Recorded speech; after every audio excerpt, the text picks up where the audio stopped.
You are watching an episode in our Landlording A to Z series, where we walk you through the steps, skills, and challenges involved with residential rental real estate investing. We share our expert advice, including the tips, tricks, and strategies we've learned over years of managing rental property. Please subscribe to our channel to get notified each time a new episode comes out, and please like and share our content with people you know who might be interested. Thanks for watching. Hi, you have Chris and Eli here from Landlord Gurus. Thanks for joining us. Today, we're going to make the first installment of our video and post series called Landlording A to Z. And over the course of the series, we're going to address many of the strategies and challenges and skills and some of the tips that we've come up with over the years of managing rental property. So the first topic we're going to tackle right at the beginning is, should you buy a rental property? All right. Yeah. Thanks, Eli. Hello, everyone. So the first step, and so you're wondering whether you should buy a rental property and whether rental property is a wise investment for you personally. So we'll go through the factors that we believe you should consider before you even start looking. So first of all, pros and cons of owning real estate. Pros, just kind of listing off the top ones here. Rental property is an asset that you can control. Rental property will hopefully provide income. There's appreciation that you can get from the property. You will enjoy tax benefits, and you'll get asset diversification in your portfolio. And we'll talk about some of these in a little bit more detail later. But some of the cons that you might encounter with rental property are navigating all the rules and regulations and laws that come up with rental property, with being a landlord. You'll have to find good tenants. That can be challenging and time consuming. You'll have to deal with repair requests. And sometimes, usually it seems like all the time, they're at very inconvenient times. Rental property requires upfront capital. There are also unforeseen expenses that come up throughout the ownership of the property. Owning rental property means that you don't have liquidity in this asset. You might not be able to get that money back out when you want it. And then there is uncertainty regarding income and property values. So, the value of your property doesn't always go up, it might go down. Rents might go up and they might go down. So those are some of the cons for owning rental property. And we feel like before you even go out shopping for rental property, you want to figure out where you're coming from, what you're trying to accomplish by investing in rental property. So it can serve a wide range of different investment purposes. And it's just good to be clear about what your objectives are. And if you have your thoughts collected around your objectives, then it'll also help you choose hopefully a better property that suits your needs well. So here's some of the common goals that people have when they're investing in rental property. One is that generating earnings by buying, improving, and selling, aka flipping houses. This is something that people do on the side sometimes, but often operate on the transactions, buying and selling fairly short order in order to make a gain on each of them. And done successfully, you can build wealth fairly quickly. Sometimes people go from this model to then buying and holding. So, and another approach or objective is to look for property that will produce positive cash flow right off the bat. It's not easy to do. Often it's best done or most easily done by having quite a bit of capital up front so that you don't have a lot of lending costs that suck your income away. And you have to be skillful and potentially lucky to find a property that you can buy that will cash flow immediately. Another approach is to strategically rehab or improve a property. So you find something that is run down or somehow compromised, and you turn it into a property that's more attractive. You can increase rents and bring the performance of the property up so that it then is creating positive cash flow over fairly short order. Yeah, you have to choose your improvements carefully so that each dollar you spend gets you a big benefit in terms of what you can bring in income. And taking this approach is sometimes taking this to the next level is sometimes referred to as BRRR. Chris, what's BRRR? Right. So a lot of you have seen this out there. It's a big strategy. People will buy, rehab, rent, refinance, and then the last R is repeat and do it all over again. Right. So, that is a method that people do, and we won't get into the details of that, and you can find all of that stuff online pretty easily. Right. So in terms of, how to choose a property that will cash flow, we'll address some strategies for that in a future video. I think one of my favored and most common approaches to investing in rental property is to create future passive income. So you're working, and if you can manage to buy a property and over time, the hope is rents will go up. You'll have additional income that later on down the road, can be enough to sustain you and give you some financial freedom. We we do put passive in quotes here because it does take some work, and we'll get to that in a few minutes. You can buy a rental in a market that's growing, leading to rent appreciation. And, even if it isn't kicking off positive cash flow right off the bat, it's best to find something that at least support itself so you're not having to take money out of pocket. But that can sometimes make sense too if you really are confident in the prospects.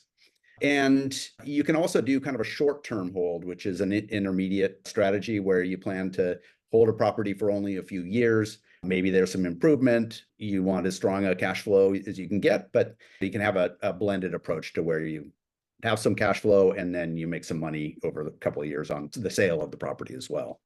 Yeah. So, yeah, a lot of people will do this if they have a specific goal in mind or a specific return that they know that they can hit after, say 5 years, and then they can sell that and move on to something else. Right. Sometimes upsize, go to a larger property. Yeah. And then there's the long-term hold. This is what, both Chris and I and our families are most well-versed in, holding for the long term where you don't plan on selling assets. So really the performance of the property has to do with how much, cash flow it generates. But that's the obvious part. If it's not giving you any cash flow, it's not a good investment. And this is obviously part and parcel with the passive income strategy. And however, you might go into a rental real estate investing, planning to sell the asset in the future, that can be part of it. And that goes into whether or not you want to create generational wealth. So often people, in keeping with long-term hold, will want to actually pass that investment, that sense of security on to their heirs.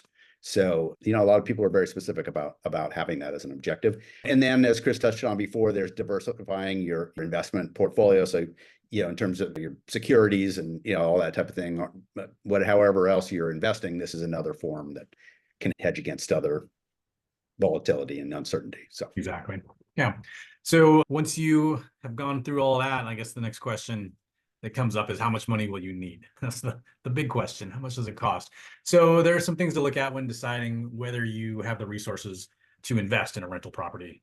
Number one, look at the cash that you have available, and keep in mind that you want to leave some reserves in there in case of emergencies, because they do happen. You're gonna need a new roof, or there's going to be a flood or whatever. There's always something. Number two, research the properties that are available in your target market. So for properties under 4 units, lenders are generally asking for a 20% down payment. Look into the borrowing costs and look into your eligibility. Research market rents. You can look at comparables on various different rental listing sites, Zillow, etc. There's also other rent analysis tools available. Some of those are free, where you can put in the various variables, and it will spit out kind of what return that you should expect to see. The rent, how much rent you can charge. Right. Usually gives you a range based on other properties that are advertised or have been advertised recently. Exactly. And next, evaluate whether you're able and or willing to make improvements to a property that you just purchased. If so, you got to do a realistic budget. Sometimes I know it's hard to find what those numbers are, but go ask around, go talk to contractors if you can, get a realistic budget and examine what your purchase price and what the remodeling costs and maintenance and repairs. Try and get a good estimate on all that. And then, finally decide whether your investment needs to be cash flow positive, as Eli was talking about, right off the bat, or whether you're, able to put in more upfront to keep it going until you're able to raise rents and get, cash flow positive. So that's all stuff to consider, right? You don't want to be left short with money. You buy a place and you think that you're done, but you're not. So consider all those different costs and expenses. Right. And once you're in the game, you got to think about the expenses that you're going to face once you're an owner and you're operating the rental. It's important because when you're evaluating the purchase price of the rental, you need to take into consideration what the operating expenses are going to be, so you can figure out what your return will be. And we'll do a separate video on how to pick your rental property. But for now, here are some common operating expenses. Right up front, there's a question, which is, will you hire a property manager? And that can cost, on average, 8 to 12% of monthly gross rent. So we talk lots about how to manage yourself, which is what we do, and to keep that money, because it's hard to make a property cash flow if not. So Yeah, if you're hiring a property manager. for sure. And we'll talk about all the pros and cons of hiring a property manager. We've done some before. We'll do some more videos in future segments as well. Right. So another one, which is commonly overlooked, is utilities. Water is very expensive in a lot of places, for example, and it's not commonly metered between the different units. So you want to look at how the property is configured, what utilities you're going to be able to attribute to the renters, have them pay directly, and which ones you're going to have to pay. That hits your cash flow. Landlord insurance, you want to think about whether or not this is a place where you need fire or earthquake insurance, because that can get expensive. Property taxes, and financing costs, if applicable. Upkeep of the premises, and by this I mean regular expenses. So you've got yard care, for example. If you have a pool or lawns, that can get expensive. Water, if you're in a place where water is expensive or scarce. And then just a routine maintenance like seasonal cleanup, gutter cleaning, that type of thing, and common area cleaning if you have to have a cleaner come in. And then in some places there is a local registration or inspection requirement, and you generally have to pay a fee for those. So those are some of the common kind of operating expenses that you need to look at when you're evaluating, operating your rental. Yep. Okay. Yeah. Then what kind of skills and how much time do you need to manage a rental property? So this kind of gets into what Eli just mentioned about property managers. But again, like Eli mentioned before, we put passive in quotation marks for a reason. Owning rental property definitely involves a lot of work. And though it is highly dependent on, the property's nature and size, condition, location, etc. But there's different ways you can go about it. You can do it yourself, or you can hire a property manager, which will take, a huge burden off your shoulders, but it does come at a pretty significant expense. I mentioned 8 to 12%. If you decide to do it yourself, we'll go over some of these broad tasks that go into property management, just so that you know upfront what you're getting yourself into. And number one, finding tenants. Usually you're going to put together advertisements with descriptions and photos and videos. Renters are nowadays searching online for their new apartments or new homes. So you're going to have to, be familiar with doing that all on the internet. And you're going to have to respond to inquiries and schedule viewings for potential tenants. You're going to show the unit. Oftentimes that's on evenings and weekends. And then you'll review applications, review screening reports, call references, and that kind of thing till you find that tenant. You're going to stay on top of documentation. So you're going to have leases, lease renewals, submitting notices. And this is generally, communicating with your tenants. You're going to need to stay up on local rules and regulations. And like Eli mentioned, sometimes you got required inspections that you have to do to keep your property registered with your local jurisdiction. Managing maintenance and repairs. So you're going to have to, are you going to make those repairs and do that maintenance, or are you going to hire that out? Do you have the skills to do that, the equipment to do that? Do you have the time to do that? And the flexibility to do that when, you might not be able to get up on the roof when you get home from work and it's dark.